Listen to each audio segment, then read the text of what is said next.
Hi, it's Dr. Sandy Gluckman. If I use the word ego, or if I were to say to you that someone's got a large ego, I guess that you would think, that person's a little arrogant, probably self-righteous, judgmental of others, is always thinking that others are not good enough according to them, of course. And you would be right, because that's the traditional definition of ego.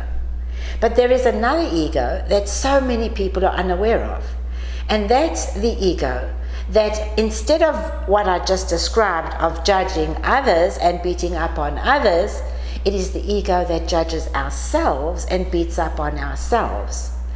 And so this is the ego that tells us we are not perfect enough, that we are not smart enough or attractive enough or a good enough mother or wife or friend or sister, that we're not getting it right, that we're doing the wrong thing, that we're saying the wrong thing.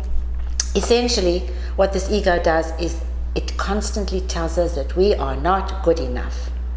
And that is extremely stressful. The result is that if we continue to do that to ourselves, to beat ourselves up, we will find that we are unable to behave with our children in the best way possible.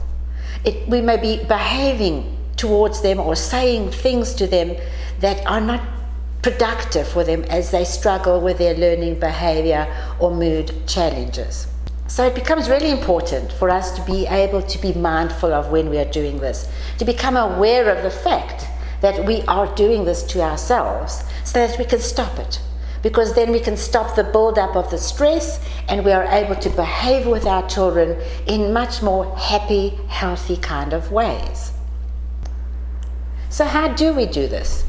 Well, we do it by reminding ourselves or remembering that there is a whole nother part to us.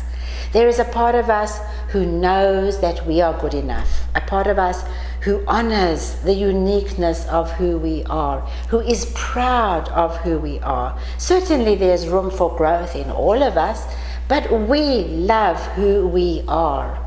And there is a part of us that is serene, that sees the bigger picture, that is filled with love and compassion for ourselves and for others. So that part exists in all of us. That's the good news. Unfortunately, that ego that loves to beat up on ourselves and tell us that we're not good enough often takes control. In fact, I've written a book called Who's in the Driver's Seat? So one of the ways that you will know that your not okay ego is in the driver's seat and has taken the wheel is that you won't feel well. You may have a headache, you may have a backache somewhere, you may have a tummy ache, a tightness in the chest or a tightness in the jaw. It's different for different people.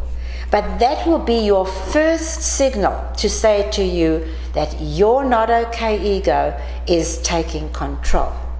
Once you realize that this is happening, then you ask yourself 3 questions. Am I feeling like I'm not perfect enough? Secondly, am I pushing myself too hard until I drive myself crazy? And thirdly, do I find it hard to ask others for help, feeling like I have to do it all by myself, to be this super mom, super woman, super wife, superhuman being? That'll give you the clue as well that your ego is in your driver's seat. So now the next step is to be able to shift away from the self-judgmental ego into the other side of you, the I'm okay side of you. And the way that you do that is you say out loud, oops, my not okay ego is taking control. And you really do need to say it out loud. So if you have to go to a little corner somewhere where nobody can hear you so that they don't think you're a little crazy, do that. But you need to hear your own voice saying, oh no, my ego's in the driver's seat, because when you do that, you're taking ownership. The second thing you do is then you take some deep breaths. And I have given you some breathing exercises in previous coaching videos, but for today, let's look at a really simple one. Just breathe out before you start breathing in.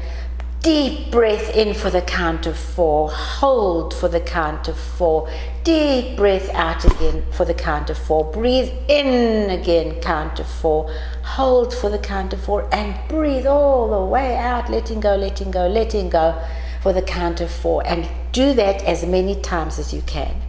It is really important to do this breathing exercise, because what it does is it shifts your chemistry away from that self-defeating ego into the I'm okay me. And when your chemistry changes, as you've heard me say so many times before, your children's chemistry will change for the better too.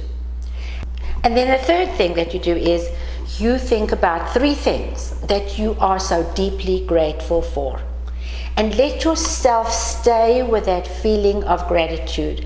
Really feel it. Don't think about what you're grateful for. Feel it until you get tears of gratitude flowing. And once again, why is that important? Because you are changing your chemistry from the stress chemistry of I'm not okay to the wonderful chemistry of I am okay. And then when you've done those 3 things, which don't take long, you are ready to take your I'm okay me and engage with your children in the most healing, loving, compassionate, life-enhancing ways. Well, that's me for now. So bye until next time.